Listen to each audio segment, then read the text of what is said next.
Hello everyone, so let's start करते हैं आज चैप्टर 1 फिज़िक्स का फोर्थ चैप्टर। ये हमारा फर्स्ट चैप्टर है आईसीएसई का।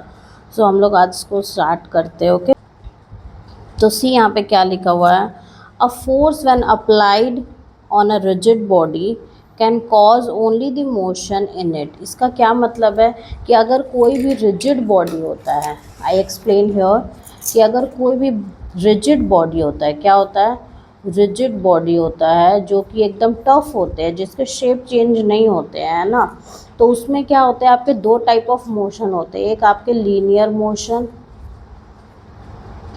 और एक आपके क्या होते हैं, रोटेशनल मोशन। अब ये मैं अच्छे से एक्सप्लेन करती हूँ कि ये दोनों है क्या।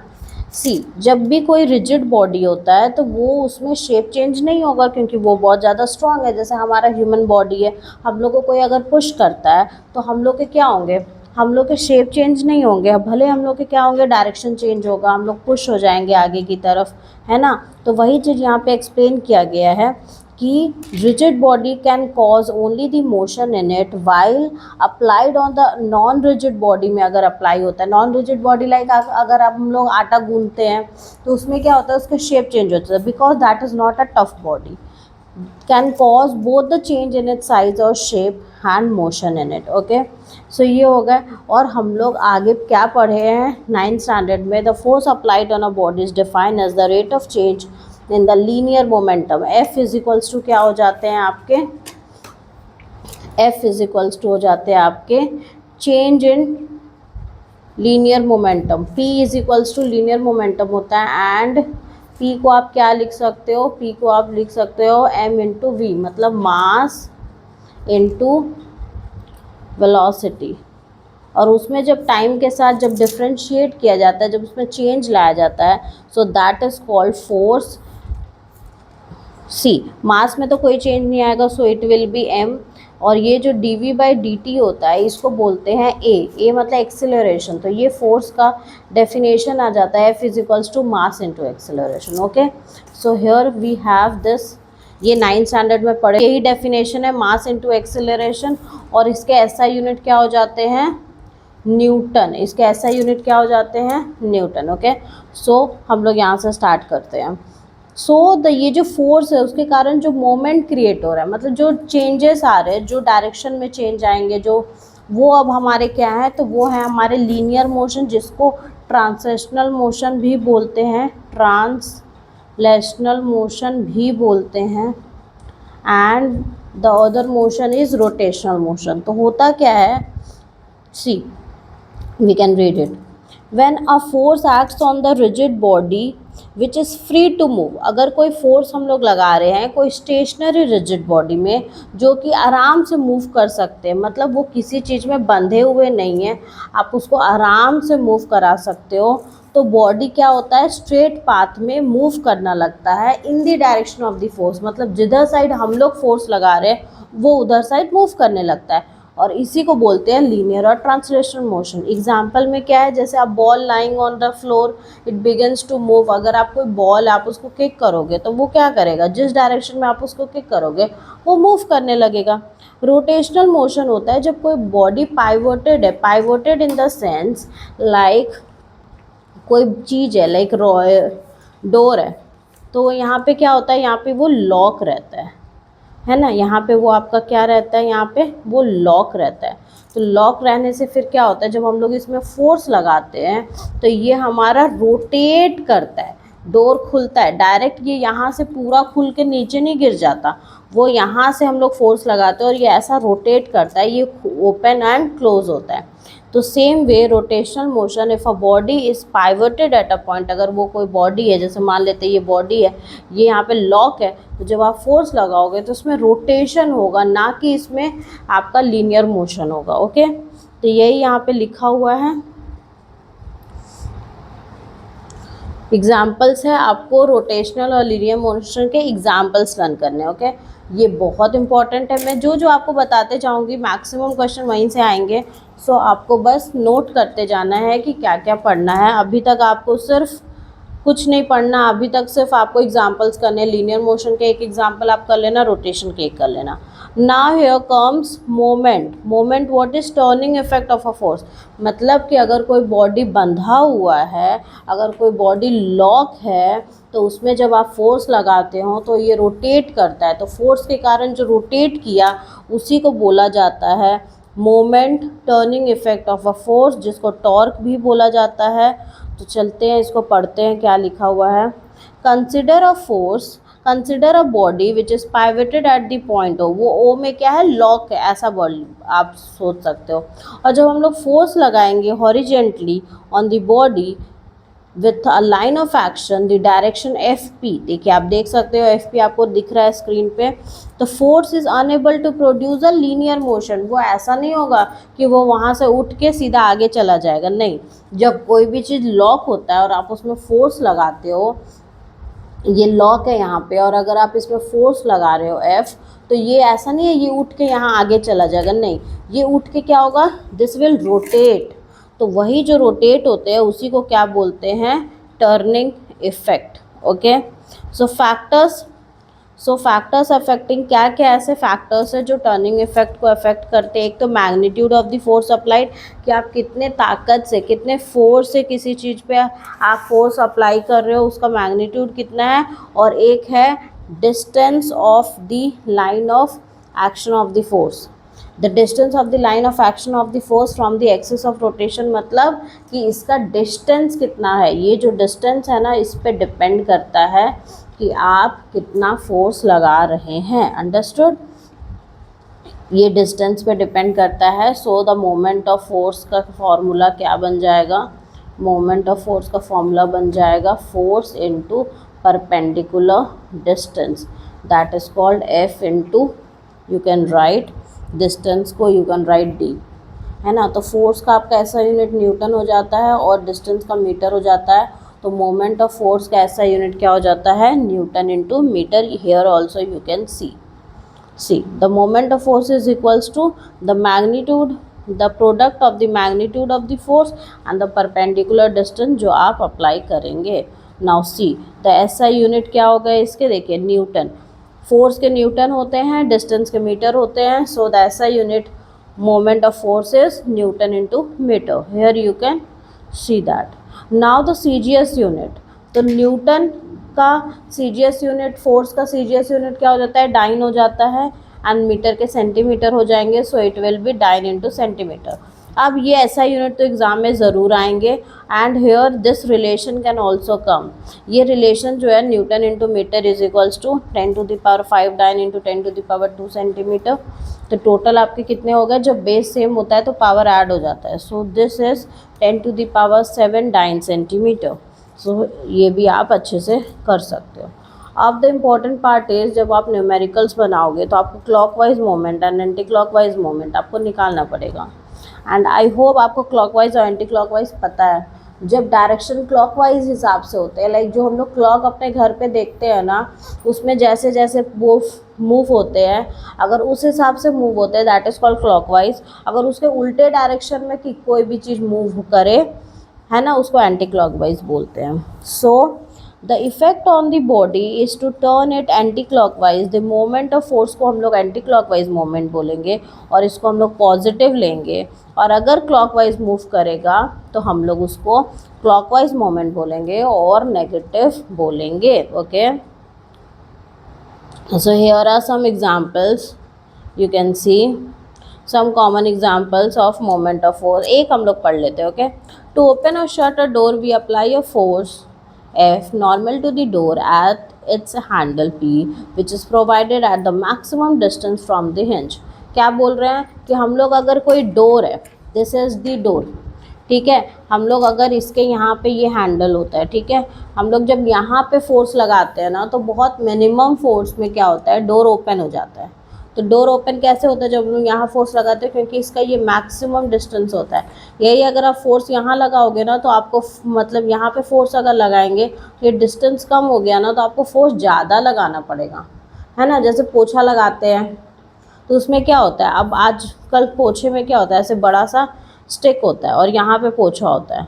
तो जो ये परपेंडिकुलर डिस्टेंस इंक्रीज़ हो गया ना, जिसके कारण क्या होता है, वो फ्लोर में वो लगाना पोछा बिकम्स ईजियर, ठीक है, देन बिफोर। तो वही होता है, जितना ज़्यादा परपेंडिकुलर डिस्टेंस बढ़ाओगे आपको फोर्स उतना कम लगाना पड़ेगा। द सिमिलर वे, जैसे हम लोग ट्रॉली यूज़ करते हैं आजकल के ट्रॉली, उसमें क्या होता है, वो परपेंडिकुलर डिस्टेंस इतना इंक्रीज कर देता है कि हम लोग को फोर्स बहुत कम लगता है। ओके, वो वर्क पावर एनर्जी में भी मैं बताऊंगी आपको। सो हियर आर सम, बहुत सारे एग्जांपल्स हैं, आप इसको रीड कर सकते हो। ओके, तो हम लोग चलते हैं आगे।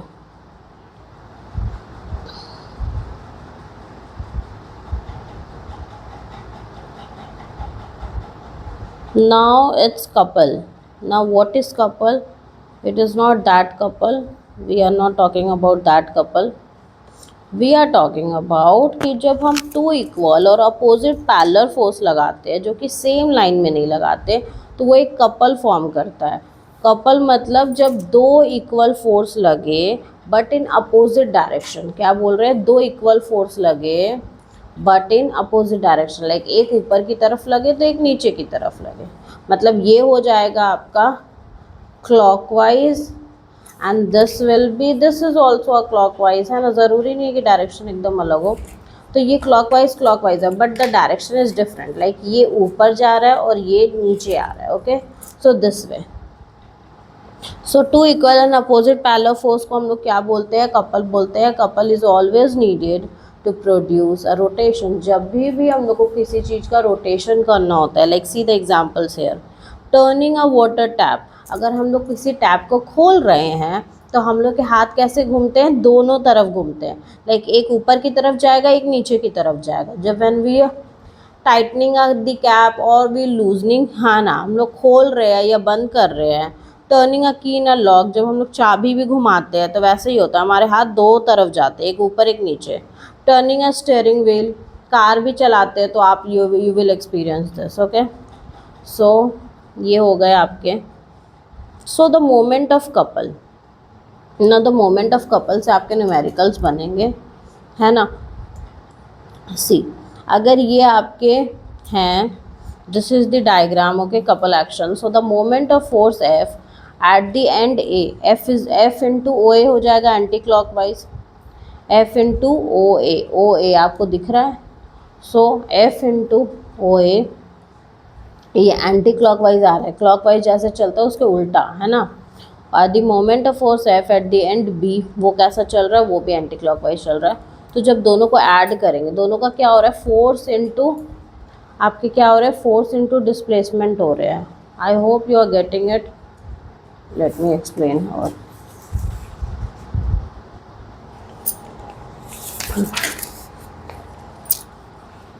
see, force into OA. What is OA? This is displacement and this is force. Okay, and this is at the point A.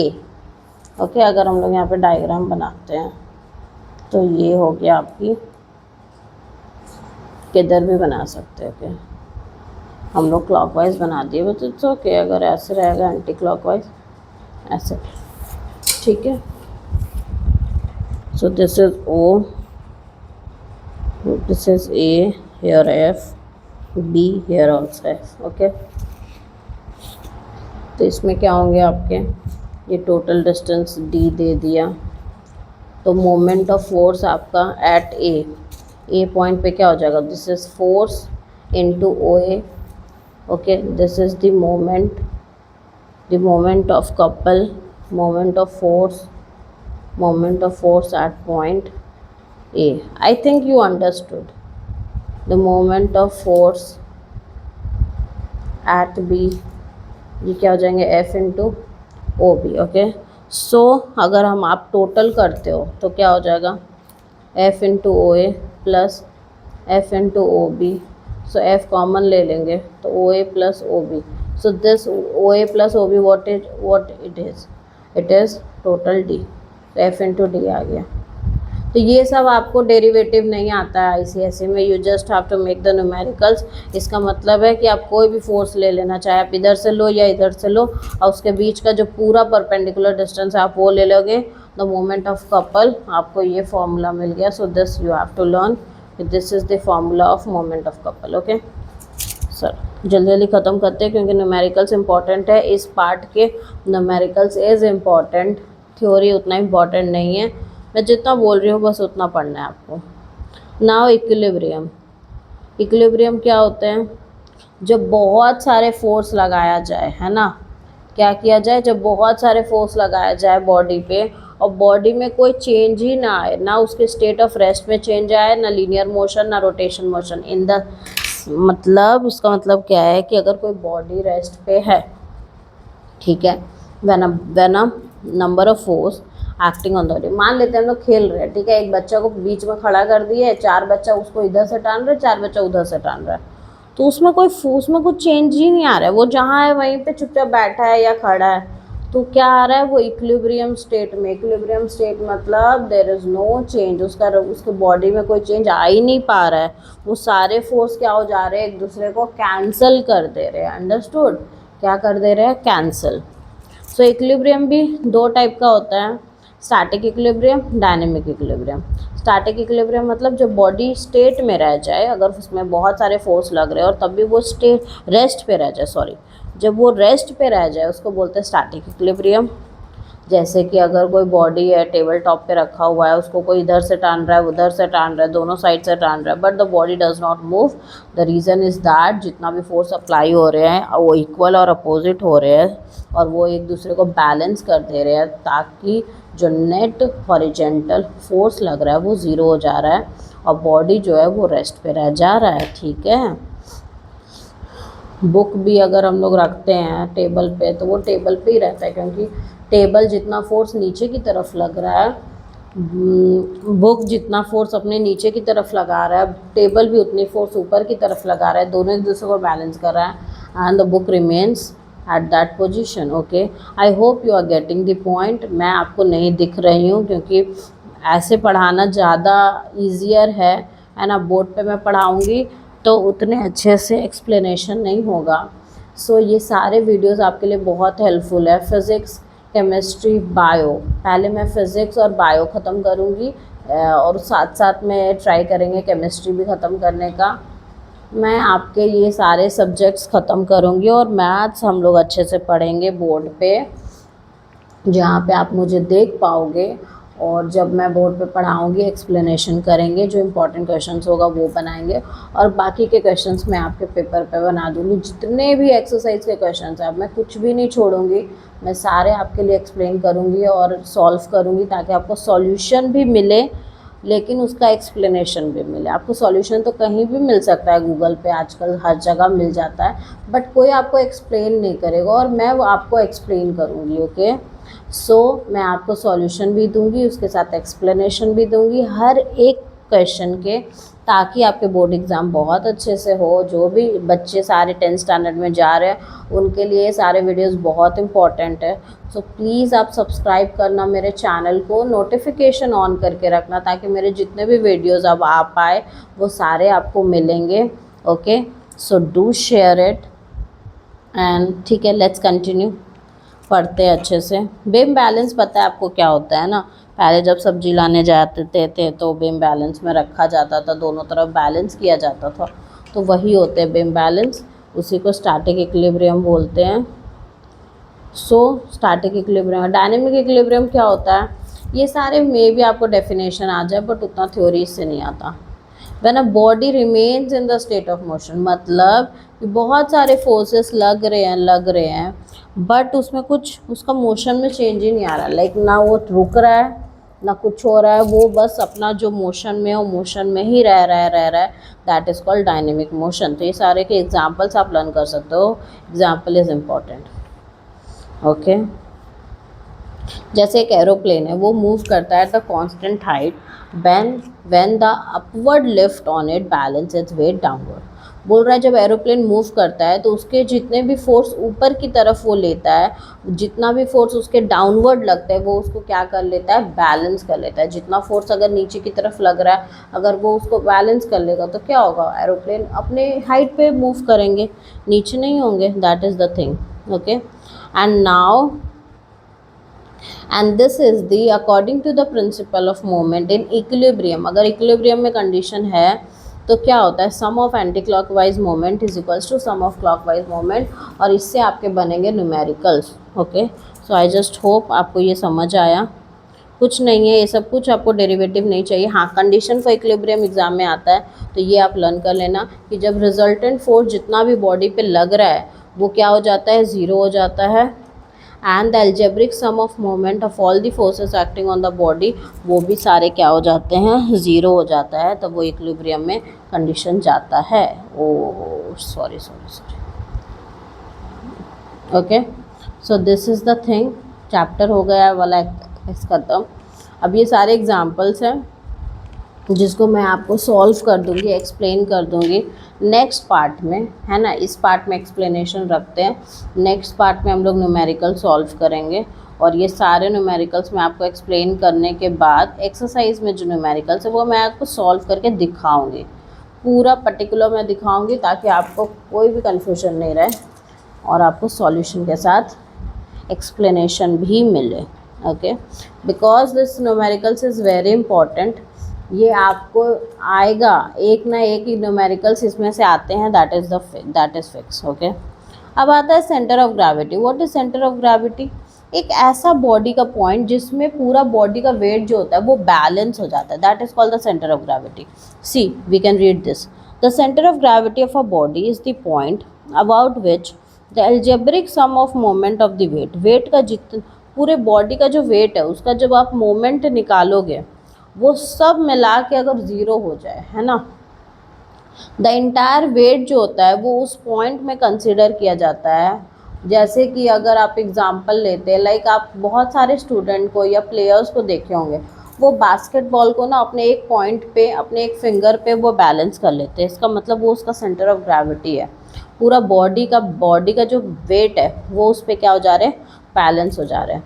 So this is the table. यहाँ से मे बी MCQs ऐसे में क्वेश्चन आ जाए, उतने कुछ question नहीं आता। Like rod का क्या होता है, मिड पॉइंट होता है, सर्कुलर डिस्क का ज्योमेट्रिकल सेंटर होता है, सॉलिड एंड हॉलो स्फीयर का ज्योमेट्रिकल सेंटर होता है। सो ये आपको लर्न कर लेना है। सी, फिगर्स में भी दिए हैं, तो इस एक्सरसाइज में कुछ खास नहीं है, थोड़े बहुत न्यूमेरिकल्स है, लाइक आपके 1-2 मार्क्स के आप हो सकते हैं। Now we have uniform circular motion. When a particle moves with a constant speed in a circular path, क्या होता है जब कोई पार्टिकल मूव करता है कांस्टेंट स्पीड मतलब स्पीड चेंज नहीं हो रहा है, स्पीड सेम है, और सर्कुलर पाथ में मूव करता है, तो मोशन जो होता है वो यूनिफॉर्म सर्कुलर मोशन होता है। पार्टिकल ट्रैवल करता है equal distance along the circular path in equal interval of time. तो स्पीड तो यूनिफॉर्म होता है बट डायरेक्शन तो हर पॉइंट में चेंज होता है ना।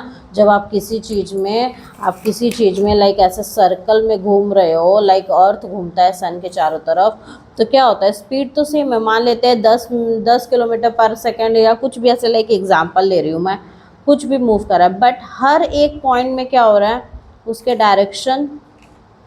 डायरेक्शन चेंज हो रहे हैं, हर एक पॉइंट में उसके डायरेक्शन कंटिन्यूअस चेंज हो रहे हैं। सो हम लोग बोल सकते हैं कि स्पीड तो यूनिफॉर्म है बट द वेलोसिटी वो तो चेंज हो रहा है ना। तो कंटिन्यूअस डायरेक्शन ऑफ मोशन में चेंज आ रहा है, इसीलिए इसको नॉन यूनिफॉर्म और मोशन को एक्सेलरेटेड बोलते हैं। जब भी चेंज इन स्पीड आता है दैट इज़ कॉल्ड एक्सेलरेटेड, मतलब एक्सेलरेशन चेंज इन स्पीड। तो ये आपका एक डेफिनेशन हो गया। आप यहाँ फिगर में भी देख सकते हैं, डायरेक्शन चेंज हो रहा है जिसके कारण वेलोसिटी चेंज हो रहा है ना।